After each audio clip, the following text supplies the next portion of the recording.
I have zero cooking talent, so I'm always on the hunt for easy recipes. Sometimes I succeed, but other times, not so much.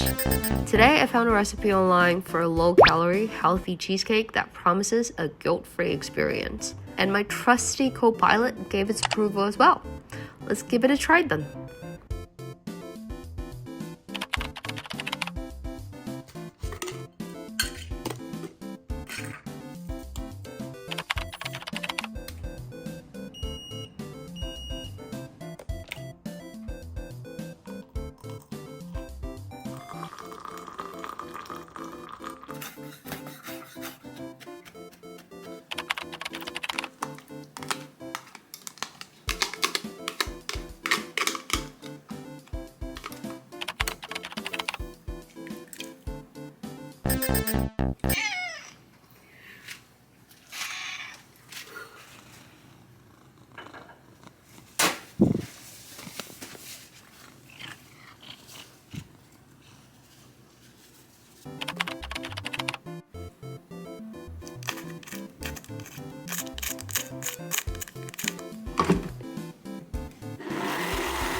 Let's see.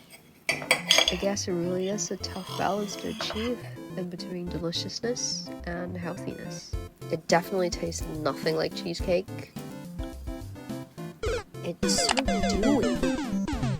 Hey, if you have any healthy and delicious recipes, don't forget to leave them in the comment below. I'll see you in my next video. Bye!